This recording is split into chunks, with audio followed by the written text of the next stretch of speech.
Donc tout d'abord, bonjour, Anne Schneider-Terrinovia. Désolée de ne pas être de visu et sur place avec vous aujourd'hui.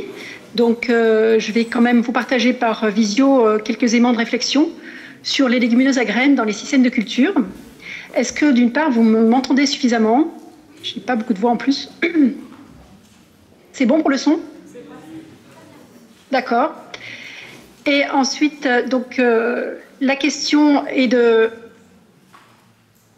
voir quelle équation à trouver pour mieux valoriser l'azote qui est renouvelable et qui est issu des légumineuses à graines dans les systèmes de culture. Donc, en quelles conditions ces cultures peuvent contribuer à l'évolution des systèmes tout en permettant d'avoir moins d'intrants et plus de productivité, premièrement. Deuxièmement, en augmentant la robustesse économique des systèmes. Et troisièmement, en réduisant certains impacts environnementaux, comme par exemple l'émission des gaz à effet de serre. Donc, pour poser cette question-là, c'est que ça se pose dans un contexte actuel du monde agricole qui est caractérisé d'une part par des impasses techniques renforcées. On voit bien qu'il y a une perte de productivité des cultures dominantes ou des cultures de printemps également sujets à des aléas plus fréquents. Il y a un manque de disponibilité des matières actives pour protéger les cultures. On a des résistances aux herbicides, aux insecticides, etc. Face aux aléas climatiques, on voit un manque de robustesse de l'ensemble des systèmes et également par rapport aux aléas économiques et notamment la flambée des prix. Il y a eu une flambée des prix des ventes, mais il y a eu une flambée des prix de l'énergie et de l'azote depuis très clair depuis le début de 2021 avec l'envolée des cours qui pose question et qui a priori est une tendance qui risque de rester, même si la volatilité des prix de vente, elle, peut être sujet à fluctuation. Et le deuxième élément de contexte actuel, ce sont des défis environnementaux et sociétaux d'ampleur qui sont devant nous. Il s'agit à la fois de réduire les intrants, que ce soit pour répondre à des exigences ou pour être proactif dans la réduction des impacts et des pollutions, et également réagir, puisqu'on a en fait dépassé les seuils de plusieurs limites biophysiques de la Terre, notamment l'érosion de la biodiversité qui est maintenant alarmante et le changement climatique qui devient de plus en plus concret. Et ce changement climatique, en fait, il est très lié au cycle de l'azote. Le cycle de l'azote n'est plus bouclé. Et dans ce cadre-là, en fait, le secteur agricole a une certaine responsabilité, notamment par rapport à l'azote, puisqu'on sait que le monde agricole est le principal émetteur du protoxyde d'azote, qui est un des principaux gaz à effet de serre, et également des émissions ammoniacales qui sont impactantes pour l'acidification des milieux.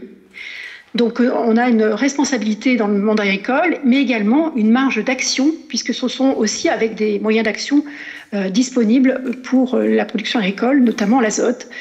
Il faut y réfléchir et voir comment faire.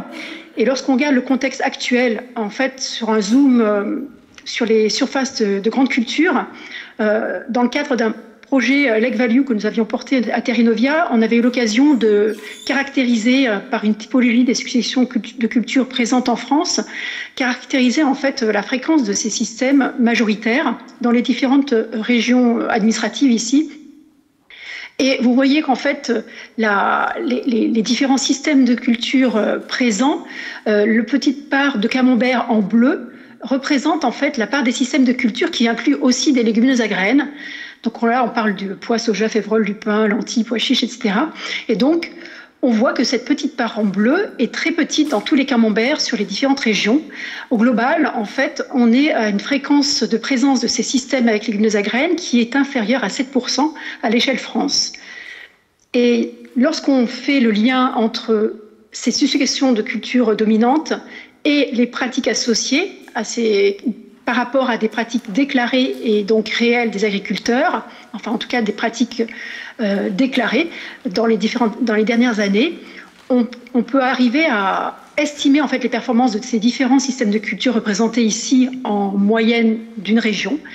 Et on voit ici, c'est les Midi-Pyrénées, focus sur les Midi-Pyrénées, on voit qu'effectivement, par exemple sur le cas azote, on observe que ces systèmes de culture qui contiennent des légumineuses à graines permettent une réduction d'azote moyenne par an et par hectare qui est fortement réduite, près de moitié par rapport à des systèmes avec maïs majoritairement, de 1 tiers par rapport à des systèmes avec céréales et colza, ou de moins 18% par rapport à des systèmes avec tournesol dans cette région. Donc ça, c'est avec la réalité des choses. Et c'est sur une moyenne de systèmes. Donc en fait, on pense que les légumineuses à graines peuvent avoir un rôle dans la transition agricole. Premièrement, elles peuvent répondre aux enjeux protéines végétales. Donc c'est pour ça qu'en ce moment, on cherche à renforcer leur surface et leur production pour participer à cet enjeu.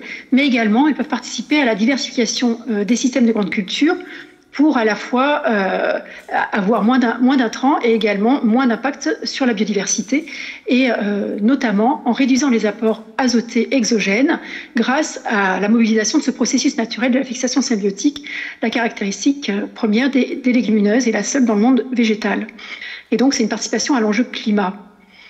Donc, comment faire pour faire tout ça? Premièrement, par rapport à la réflexion de réduire les intrants et augmenter la productivité dans les systèmes, l'idée est de savoir comment favoriser en fait les services liés à l'azote et à la fertilité des sols qui sont apportés par ces cultures. D'abord, augmenter en fait l'entrée d'azote renouvelable par la fixation symbiotique, renforcer la production d'azote et donc de protéines dans les graines exportées. Arriver à éviter les pertes azotées hors du système pour justement les garder dans la productivité agricole. Et d'autre part, augmenter les effets du coup sur les cultures suivantes dans le système à court terme ou à moyen terme et long terme par rapport à l'augmentation, à la contribution à la fertilité des sols. Tout ça permet de renforcer le système de culture et sa productivité. Et on sait donc que l'intérêt de la légumineuse est reconnu comme un effet pour les effets précédents, mais finalement, on s'aperçoit que c'est sous-utilisé. On sait qu'on peut changer les performances de la culture suivante et de la rotation lorsqu'on inclut une légumineuse, ici par exemple le pois, sur la culture suivante. Les référencements de ces effets-là lors de la dernière mise à jour du guide de fertilisation raisonnée qui incluait un chapitre sur le système de culture permettait de résumer un peu la moyenne estimée de ces performances. Par exemple, ici, la focus sur le cas de qu'est-ce qui se passe après un pois. Le blé qui suit le pois, en fait, a une augmentation de rendement moyen qui augmentait de 7 à 8 quintaux par hectare par rapport à un blé de céréales. Et il faut savoir qu'on a observé dans les études, donc là c'est sur des données statistiques en pluriannuel, sur des données réelles, on avait pu mesurer que cette moyenne était de 6 quintaux de plus dans certaines petites régions agricoles, voire de 12 dans d'autres régions agricoles. En tout cas, la variabilité allait de 0 à 20 ou plus quintaux de plus pour le blé qui suit le pois. Et associé à ça, en fait, on a une réduction concomitante possible de la réduction de la dose apportée avec un déplafonnement du rendement. Cette réduction de la dose apportée est souvent utilisée avec moins 20 par défaut dans les forfaits ou dans les méthodes de bilan, de la méthode prévisionnelle du bilan. Et en fait, on pourrait aller jusqu'à moins 80 kg par hectare d'azote par hectare selon les préconisations possibles. Donc en fait, il y a également des effets au niveau de la rotation. Souvent, on a beaucoup moins de quantification précise sur ces effets à plus long terme, notamment via la réduction des produits phytosanitaires qui réduisent les charges. On peut faire des moyennes selon les grandes régions, mais en fait, on sait en tout cas que ça existe. Mais par contre, tous ces effets précédents, en fait, sont assez variables et les moyennes en pluriannuel pluricide, ça ne suffit pas pour aider l'agriculteur à les mobiliser sur le terrain. Il faut arriver à comprendre mieux cette variabilité pour affiner qu'est-ce qu'on peut faire et qu'est-ce qu'on peut atteindre et qu'est-ce qu'on peut espérer comme réduction d'azote selon le segment de culture précédent suivant, selon la gestion de l'interculture, selon le sol et le climat dans différentes situations. Et c'est sur ce point-là, on peut aller bien plus loin. Et par exemple, nous, dans un projet précédent, CASDAR avec Arvalis, Eterinovia et des champs d'agriculture, on avait pu mener des études au champ pour caractériser la réponse du colza selon le précédent, légumineuse ou céréales, pour répondre à l'apport de la dose apportée. Donc, vous voyez les courbes rouges. En fait, c'est la réponse du colza à la dose apportée au champ lorsqu'il est précédé d'un blé par rapport à la courbe verte lorsqu'il est précédé d'un pois, dans le contexte de prix moyen à l'époque. Et on voit qu'effectivement, on arrive plus vite on peut avoir avec le rendement maximal ici en termes économiques par rapport à l'azote, plus tôt, avec une dose azotée plus faible. Et on s'aperçoit qu'en fait, si on fait, même en contexte de prix plus élevé, avec un prix de l'azote qui était à 1 ici, alors que maintenant il est beaucoup plus fort, et on l'avait estimé à 1 à cette époque-là pour des prix élevés, et dans un contexte différent de prix de vente aussi des cultures, on a toujours cet effet-là.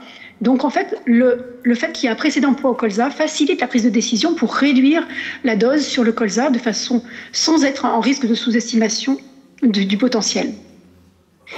Et pour rappeler, donc là, l'optimisation permettait de dire que c'était 50 unités, donc c'est des kilos d'azote en fait, 50 kilos d'azote par hectare en moins sur le colza pour avoir la même réponse en termes économiques.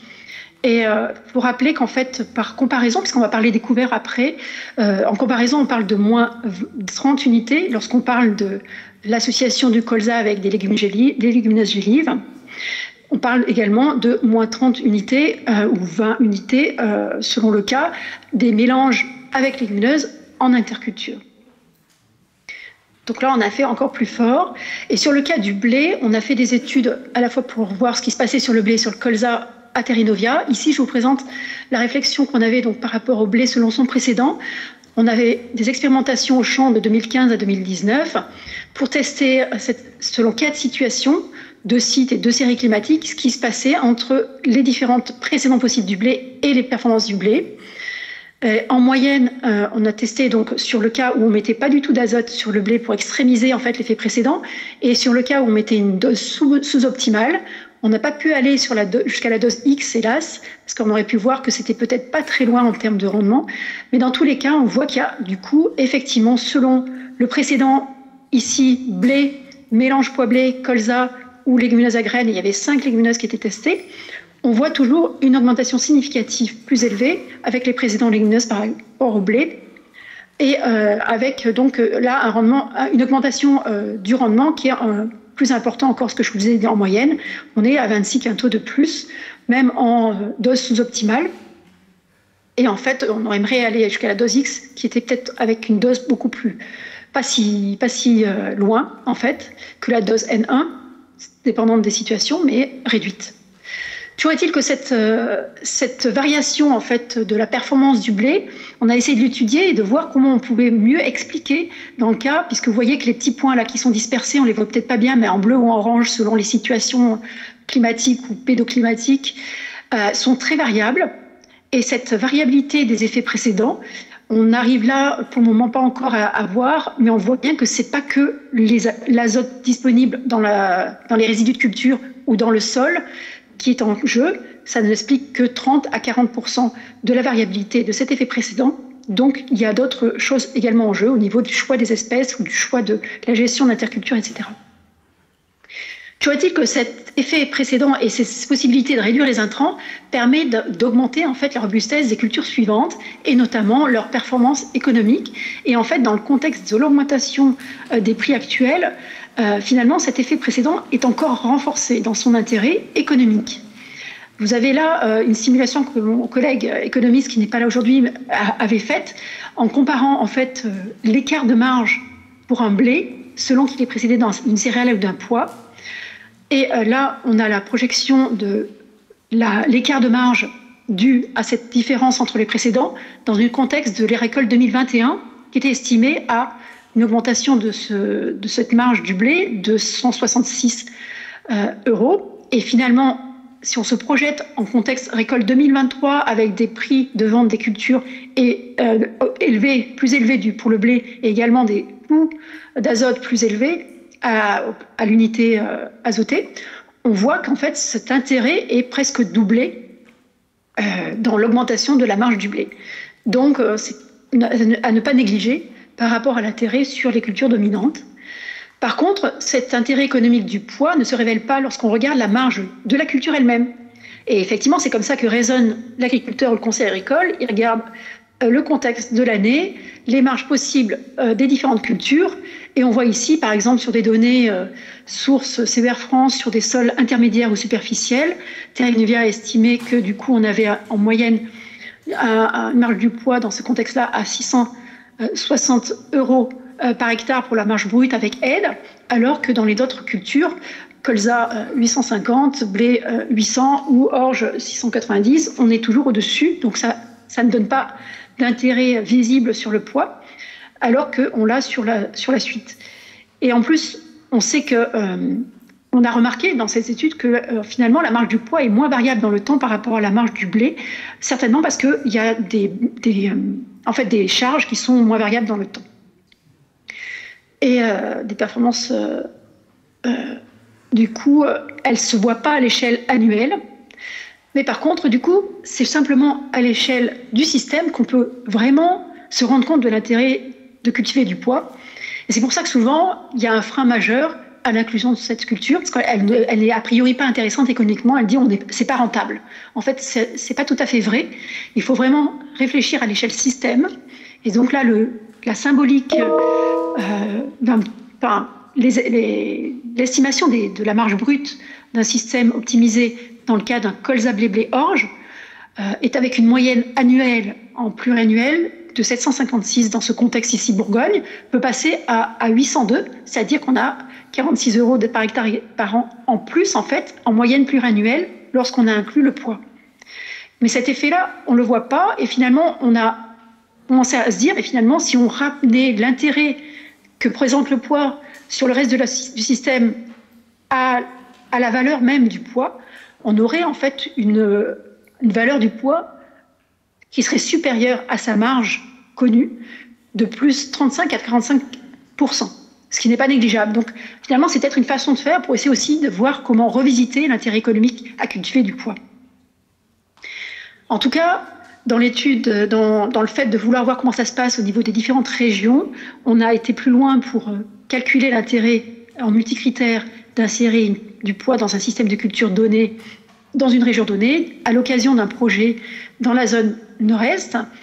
Et on avait testé, donc là vous voyez en fait toujours la même idée, savoir si la marge nette avec aide ramenée en moyenne pluriannuelle d'un système de culture typique de la région. On l'a fait selon les territoires du Grand Est.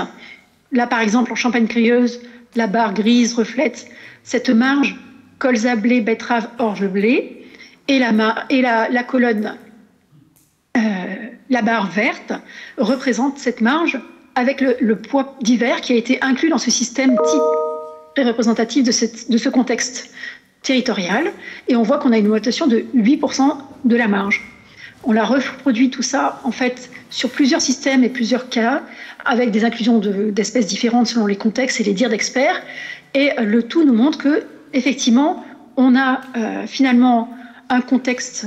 Dans ce contexte-là, c'était dans un contexte de prix 2016-2020, un intérêt économique qui est réel dans plusieurs cas de cette région, en pluriannuel, qui est variable, qui peut ne pas être toujours une réalité. Parfois, c'est dû aussi au choix de la légumineuse qu'on pourrait choisir avec un meilleur potentiel par rapport au contexte, et également par rapport au fait que selon le prix affecté, selon le contrat de la légumineuse à graines, on a quelque chose de plus ou moins attractif. C'est pour ça qu'on a besoin de consolider les filières et de renforcer cet intérêt, cette réflexion à l'échelle système. Donc en fait, c'est quand même avec une réflexion pluriannuelle, ce qui n'est pas évident pour l'agriculteur. Et du coup, on essaie de voir en fait, en plus de cette réflexion d'intérêt économique, comment faire valoir les atouts que peut apporter sur d'autres dimensions, ce qu'on appelle les aménités, et notamment, par exemple, la contribution à atténuer le changement climatique. Ce service climatique, en fait, actuellement, on voit qu'il y a un contexte qu'on pourrait peut-être le rémunérer. Et donc, c'est ça qui a été testé pour le cas des légumineuses à graines. On sait qu'il y a plusieurs leviers pour réduire les gaz à effet de serre, source du changement climatique. Et les légumineuses à graines peuvent permettre à la fois d'éviter des apports d'azote l'année de la légumineuse, de réduire l'apport sur les cultures suivantes, et également d'apporter aussi des résidus de culture qui peuvent être soit de la culture, soit des couverts associés à la culture en question.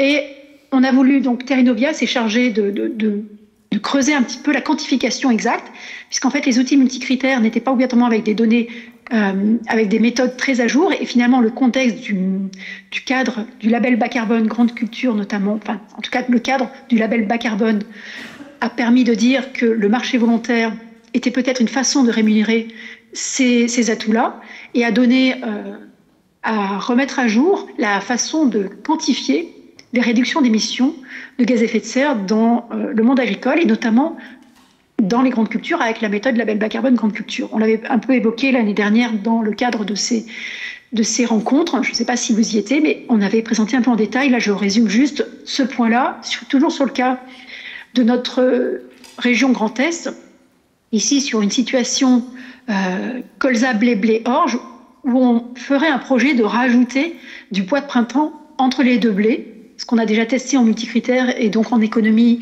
et avec d'autres tout à l'heure. Là, on regarde qu'est-ce que ça peut faire par rapport à la quantification exacte de ces réductions d'émissions de gaz à effet de serre les plus à jour. Qu'est-ce que ça peut faire donc en appliquant les méthodes en question, à la fois pour la réduction d'émissions et pour le stockage de carbone, du coup pour avoir le bilan net, le bilan carbone net, qui est l'estimation des réductions nettes potentiellement valorisables en crédit carbone, c'est-à-dire en valeur économique vendable sur le marché volontaire. Et là, on s'aperçoit que donc, quand on applique ce cas-là sur cette étude-là, par exemple sur ce système type, on voit que l'on réduit, qu'on a toujours même si ici on est en déstockage, en fait, dans le contexte de cette région, ce qui est différent de l'Occitanie. La légumineuse à graines n'a pas fait un changement spécifique sur cette situation de déstockage.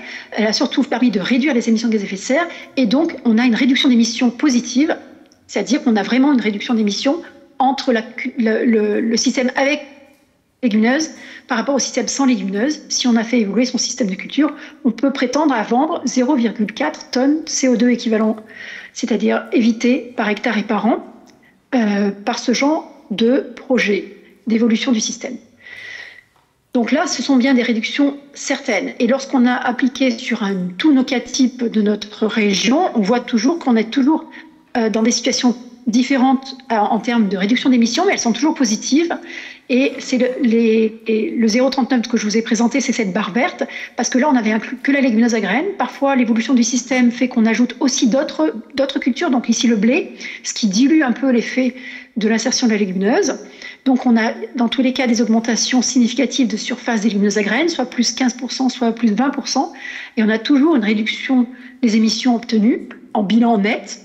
Et effectivement, elle est plus forte que lorsque c'est que la légumineuse. Et on voit que la deuxième barre jaune, c'est le cas où on a en plus optimisé les couverts dans les autres intercultures courtes, ce qui permet de renforcer l'intérêt de ce projet en complétant par l'optimisation des couverts intermédiaires. Toujours en bilan, on peut dire que du coup, sur cette étude-là, en tout cas, on a vu qu'on était jusqu'à 0,4 tonnes équivalent CO2 par hectare et que c'était le cas où il y avait deux blés que l'effet était le plus fort. On pourrait voir d'autres cas où on ne rajoute que le poids, notamment devant le colza, ça sera à tester. Et puis, en combinant avec des couverts, on arrive à 0,5 tonnes d'équivalent CO2. Et on peut renforcer, on a fait des analyses de sensibilité qui montrent qu'en fait, si on augmente le rendement de la légumineuse ou si on augmente le pilotage de ses effets précédents, soit par réduire encore plus la dose azotée, parce que les tests que l'on avait faits, c'était avec des moyennes très standards en fait, de réduction d'émissions, de réduction d'azote, pardon, sur le blé qui suit, ou d'augmentation de rendement du blé qui suit. Si c'est augmenté, on peut encore gagner dans ces valeurs de tonnes évitées. Et donc, ce qu'on peut dire aussi, c'est que c'est cohérent par rapport à d'autres cas d'études qui sont menés ailleurs. Par exemple, dans le cas de l'Occitanie, Arvalis avait testé l'insertion du soja. Et dans le cas de l'insertion du soja dans un système donné, ils arrivaient à en fait un levier qui apportait 0,7 tonnes équivalent CO2 par hectare et par an dans le cas de l'Occitanie. Et en comparaison, dans ce projet-là, c'était plutôt des réductions plus faibles, en fait, lorsque c'était avec d'autres leviers, comme le changement de la forme d'engrais azoté ou l'introduction de cibles de digesta. Et là, en fait, ces valeurs sont encore à ajuster, en fait, parce que là, ils n'avaient pas appliqué le rabais lié à la réduction d'émissions liées au stockage de carbone, qui fait qu'il faut... Après, on ne peut pas vendre toute cette réduction d'émissions sur le marché carbone, il faut encore l'abattre à minima de 20% pour pouvoir le vendre sur le marché lorsqu'on parle de stockage de carbone. Toujours est-il que c'est aussi très cohérent avec d'autres études, notamment d'AgroSolutions, qui étaient menées en incluant le pois ou le soja dans d'autres contextes, notamment au Grand Ouest. Ils arrivaient de 0 à 0,6 tonnes équivalent CO2 par hectare et par an. Donc en fait, on a une réduction effective est toujours positive. Et en plus, ce qu'il faut se dire, c'est que ces tendances et ces chiffres représentent une part assez significative lorsqu'on sait que souvent les leviers que l'on essaye de mettre en œuvre avec des projets carbone permettent dans les simulations d'être plutôt autour de 0,8 en moyenne tonnes CO2 équivalent par hectare et par an sur un projet qui combine plusieurs leviers en moyenne plurisituation, quoi.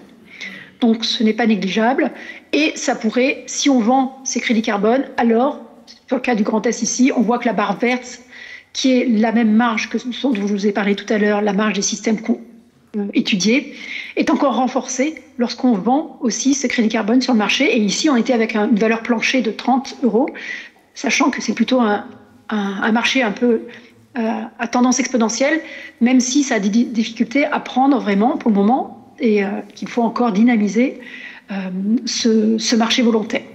Ça pourrait être quand même une incitation supplémentaire à la prise de risque pour réfléchir à la transition agricole avec les légumineuses à graines et à essayer de se projeter en pluriannuel pour l'agriculteur, sachant que la réflexion est de dire c'est en moyenne sur 5 ou 6 ans, je m'y retrouverai, mais il faut que je prenne le risque de faire le changement de mon système.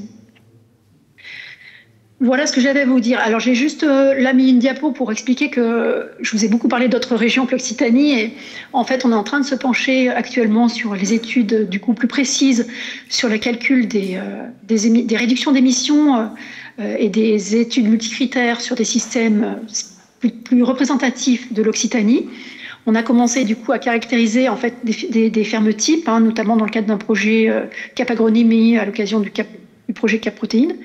Et sur ces fermes, on a estimé en fait le bilan avec des situations différentes selon les contextes. Hein. Ici, c'est un système de culture sur du boulben et l'autre, c'est en coteaux avec d'autres systèmes de culture. À chaque fois, les réductions d'émissions et les stockages de carbone peuvent être variables. Et ce qu'on veut faire, c'est donc appliquer des leviers, notamment l'insertion de légumineuses à graines comme le pois d'hiver et le pois chiche, et une augmentation suffisamment significative pour être un levier réel, à 14%. Et donc, on est en train de mener ces études. Et c'est en lien notamment avec un projet en cours, un projet européen très d'ampleur pour aller vers la neutralité carbone, dans lequel Arvalis et Terrinovia notamment sont impliqués avec une trentaine de partenaires au niveau européen sur les années à venir. Voilà, donc j'en finis là. Je ne sais pas si j'ai pas été un peu longue. Donc pour dire que ce qu'on peut retenir, c'est que finalement l'intérêt des légumineuses, il doit être considéré à l'échelle de la rotation. On sait que les rotations équilibrées en termes de culture d'été, printemps, hiver et des rotations plus diversifiées, notamment avec des légumineuses à graines, sont souvent plus robustes et intéressantes. Et on sait que les légumineuses, elles, apportent un levier spécifique par rapport au projet d'atténuation. Et dans ce cadre-là, on sait qu'il y a une marge de manœuvre possible, puisque vu le faible pourcentage de ces systèmes avec légumineuses à graines. Donc nous avons possibilité, enfin vraiment un levier pour pouvoir croiser les enjeux, que ce soit le bas intrant, le bas carbone et les protéines végétales avec ces légumineuses.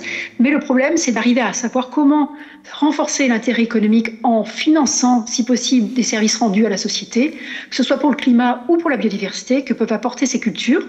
Et également en étant peut-être plus innovant pour arriver à gérer les systèmes avec légumineuses à graines, pour arriver à faire exprimer leur bouquet de services. Pour rendre les légumineuses à graines plus robustes, parce qu'on sait qu'en plus elles sont sensibles aux aléas climatiques, il faut arriver à mieux concevoir et piloter ce système dans une façon différente de gérer les intrants, puisqu'on veut les réduire, et du coup d'optimiser les solutions basées sur la nature, notamment la fixation symbiotique. Voilà, je vous remercie de votre attention, et je ne sais pas si j'ai été assez claire, mais je suis à votre disposition pour les questions. Voilà, parfait. Donc merci pour cette présentation qui illustre voilà, les bénéfices que peuvent apporter l'introduction de légumineuses dans le système. Ça rejoint aussi la présentation qu'on a eue en fin de matinée avec Yannick, où voilà, c'est aussi une opportunité pour améliorer ou faire baisser plutôt le coût de production du blé dur, en l'occurrence dans l'exemple qui était cité. Est-ce qu'il y a quelques questions autour de cette présentation sur l'introduction de légumineuses dans les systèmes?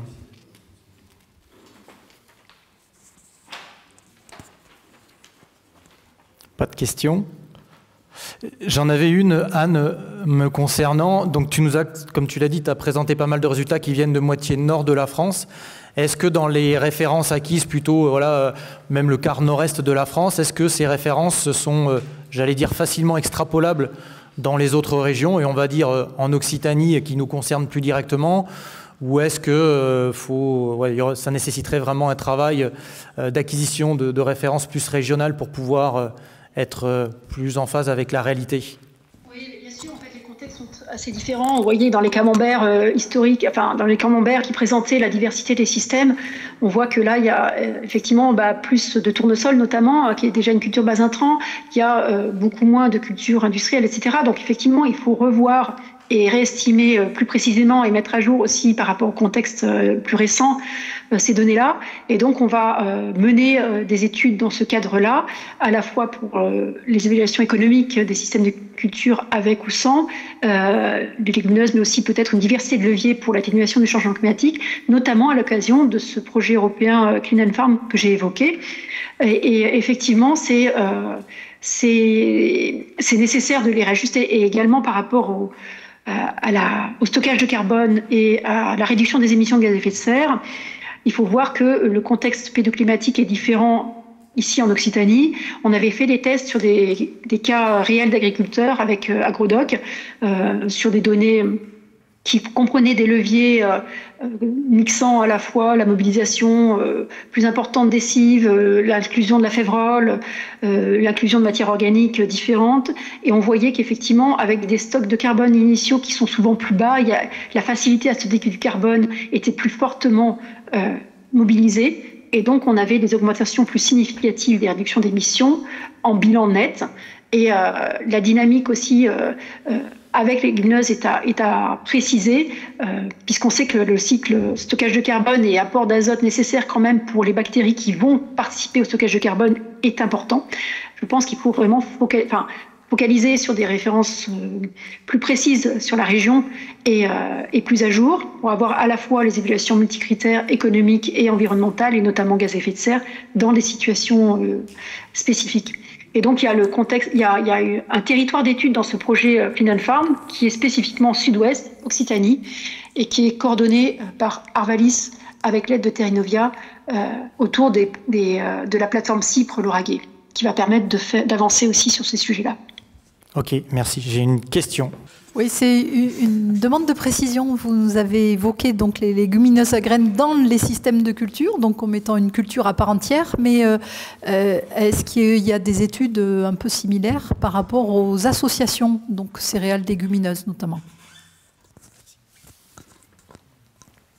Alors là, on pourrait faire la même chose, en mettant des associations de culture. Effectivement, ça n'a pas été précisé. Il y a des études qui ont été faites sur les associations de culture, et notamment sur les flux azotés dans le cas où on a une association de culture. Donc on sait très bien que ce n'est pas des transferts d'azote, mais c'est effectivement une répartition plus efficace en fait, des ressources, soit l'azote de l'air, soit l'azote du sol, qui permet d'avoir une synergie entre les deux cultures et d'être effectivement avec des productivités plus importantes et des réductions significatives de l'azote sur l'association de culture. Par contre, on pourrait faire de la même façon ces calculs, donc à la fois sur l'effet précédent et sur l'impact du coup au niveau du système de culture. Oui, ça n'a pas été spécifiquement traité, mais ça serait nécessaire. Enfin, en tout cas, ça a été traité autrement, pas dans des évaluations multicritères de ce type-là. Par exemple, dans les évaluations à effet précédent que je vous ai montrées, dans le cas des expérimentations de Terrinovia, on avait testé le blé-pois mélangé en association de culture en précédent. Là, par contre, on voit que l'effet précédent de l'association de culture est moins important sur les cultures suivantes. Évidemment, il y a un peu une dilution, mais ça, c'est dû aussi, surtout avec la plus grande pression, le moindre rupture du cycle des bioréacteurs du blé, par exemple. Mais après, au total, la productivité peut être quand même intéressante et surtout les charges diminuées, quoi. Vous avez raison. Très bien, merci. J'ai une autre question. Bonjour, oui, merci pour votre présentation très riche. Je voulais savoir, quand vous parlez des performances de l'insertion des légumineuses dans la rotation dans un précédent du blé, vous parlez des performances en termes de rendement, mais j'aurais voulu savoir pour le taux de protéines, est-ce que ça peut accroître la teneur en protéines. Et est-ce que vous avez des références à ce sujet? Merci. Oui, alors les références, on les a surtout en association de culture, où là on sait que l'effet est beaucoup plus fort que l'effet précédent pour l'augmentation de la protéine du blé. Donc oui, c'est assez référencé sur le fait que le blé, par exemple, en association, ou la faible prol, en association avec les céréales, permet une augmentation significative de plusieurs points de la teneur en protéines du blé. Par contre, en précédent, ça peut être... en fait, il y a un effet plutôt positif, mais il n'est pas si flagrant et moins fort, en fait, que l'effet de la situation de culture. Par contre, ce qu'on voit, c'est sur la qualité en général des céréales. L'effet peut être là en précédent, notamment par rapport à l'activité sanitaire. Je sais que il y a de moindres taux de mycotoxines dans les céréales lorsqu'on a une plus grande diversité de précédents. Et ça, effectivement, les collecteurs de céréales l'ont vu. En fait, dans notre observatoire national des qualités des grains, c'était quelque chose qui ressortait. Plus de présence de mycotoxines. Je vais laisser les collègues d'Arvalis compléter la réponse. Alors, ouais, moi je ne suis pas spécialiste. Enfin, voilà, mes collègues régionaux peut-être pourront compléter. Je suis plus spécialiste technique, mais enfin sur les associations poids-blé, on a montré tout l'intérêt dans des situations plutôt à faible productivité et en bio, ça c'est clair. Après, en système conventionnel, je vais dire relativement productif, voilà, c'est pas un pour un. Par contre, c'est enfin, je pense qu'on a quelques références quand même chez nous pour montrer comment on peut adapter la fertilisation sur le blé qui suit un poids. Et on voit un intérêt, hein, effectivement, et comment le valoriser au mieux. Pareil sur des couverts de précédents, etc.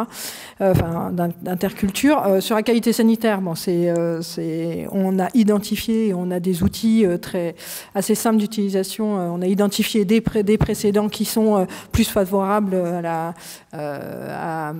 au développement de mycotoxines. Ils sont connus de tous, je pense, dans la salle, qui sont plutôt le maïs et le sorgho, qui nécessitent dont les résidus nécessitent d'être broyés, et le choix des variétés et la conduite ensuite, bien sûr, enfin adapté, mais voilà, le poids n'est pas ni plus, enfin voilà, les légumineuses à graines ne sont pas, voilà, c'est pas un intérêt plus qu'un colza ou qu'un tournesol. Voilà.